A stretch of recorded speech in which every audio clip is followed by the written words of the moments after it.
नमस्कार, स्वागत है आपका हमारे channel youth writer Sharma ji में। मैं मंगल भवन आज धरती की एक बहुत ही खास चीज वृक्ष की बात करूंगा। वृक्ष ईश्वर की एक ऐसी रचना जिसके बिना धरती का श्रृंगार अधूरा हो जाता है, जिसके बिना हम सब मानव इस धरती पर जीवित नहीं रह सकते हैं, जिसकी जरूरत हमारे संपूर्ण दैनिक जीवन में है। इसके अलावा न जाने इसके क्या क्या और कितने सारे उपयोग हैं, और यही वजह है कि हमारे भारत में और कुछ अन्य जगहों पर भी इसे ईश्वर तुल्य माना जाता है और इसकी पूजा की जाती है।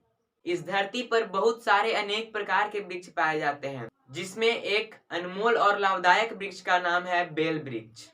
तो आज के इस वीडियो में मैं आपको इसी बेल वृक्ष के बारे में कुछ उपयोग, लाभ और इसकी जरूरतों के बारे में बताने वाला हूँ। तो चलिए बिना देर के वीडियो को शुरू करते हैं। इससे पहले अगर आप हमारे चैनल पर नए हैं तो चैनल को सब्सक्राइब कीजिएगा और वीडियो को अंत तक देख के लाइक शेयर करना ना भूलिएगा, क्योंकि इसी तरह की नॉलेजेबल वीडियो हमारे चैनल पे आपको मिलती रहती हैं।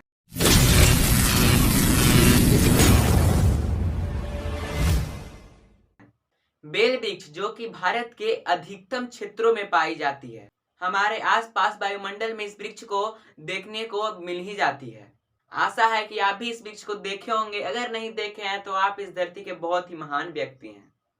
तो अगर हम इस बेल वृक्ष को धार्मिक या आध्यात्मिक दृष्टि से देखते हैं तो इस वृक्ष की बहुत सारी विशेषताएं हैं। जैसे यह माना जाता है कि अगर किसी का शव यात्रा बेल वृक्ष के छाये से होकर गुजरता है तो उसे सिर्फ और सिर्फ मोक्ष की ही प्राप्ति होती है।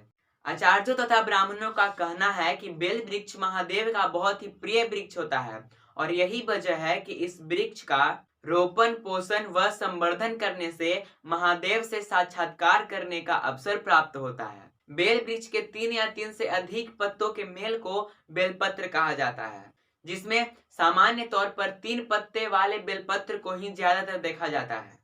ऐसा माना जाता है कि जिस किसी भी मनुष्य को 4, 5, 6 या 7 पत्तों वाला बेलपत्र मिलता है वो मनुष्य बहुत ही परम भाग्यशाली व्यक्ति होता है, और उस बेलपत्र को भगवान शिव को अर्पण करने से सामान्य के मुकाबले अनंत गुना ज्यादा फल मिलता है। इसके साथ साथ एक और तथ्य यह भी है, यह माना जाता है कि अगर जीवन में एक बार, और वो भी यदि भूल से भी, अगर शिवलिंग पे बेलपत्र चढ़ा दिया तो जीव को सभी पापों से मुक्ति मिलती है।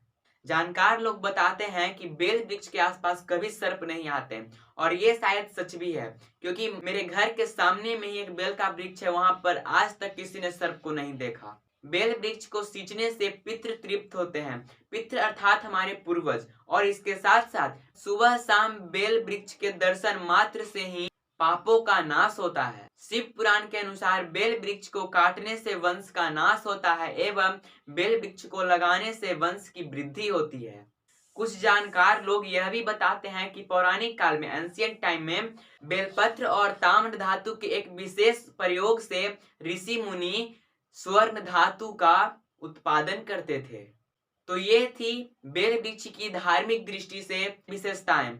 अगर हम लोग इस बेल वृक्ष को विज्ञान की दृष्टि से देखें तो बेल वृक्ष एक ऐसा वृक्ष होता है जो सभी वृक्षों के मुकाबले वायुमंडल में व्याप्त अशुद्धियों को सबसे ज्यादा सोखने की क्षमता रखता है। इस वृक्ष के पत्ते में ऐसे गुण होते हैं कि जब अगर आपके मुंह में छाले पड़ गए, अर्थात छाले मतलब एक डिजीज है जो कि हमारे मुंह के अंदर होता है, तो अगर छाले पड़ गए तो इस वृक्ष के पत्ते को चबाने मात्र से वो छाले ठीक हो जाते हैं। तो ये थी बेल वृक्ष की कुछ विशेषताएं, जिसे मैं आपको बताने के लिए पूर्ण रूप से प्रयासरत रहा हूँ। इस वीडियो के माध्यम से मैं सिर्फ यही विनती करता हूँ कि ना कि सिर्फ बेल वृक्ष के बजाय इस धरती पर व्याप्त सभी वृक्षों के अपनी अपनी विशेषताएं एवं अपनी अपनी उपयोगिता हैं, जो कि हमारे लिए ही लाभपूर्ण होता है। इसीलिए ना कि सिर्फ बेल वृक्ष को, इसके साथ साथ हमें किसी भी वृक्ष को नहीं काटना चाहिए एवं नहीं किसी को काटने देना चाहिए। ये हमारे लिए ही दुखपूर्ण एवं हानिकारक साबित होगा। इसीलिए हमें सिर्फ एक ही मंत्र को फॉलो करना है, सेव ट्री सेव लाइफ। जय हिंद, जय भारत।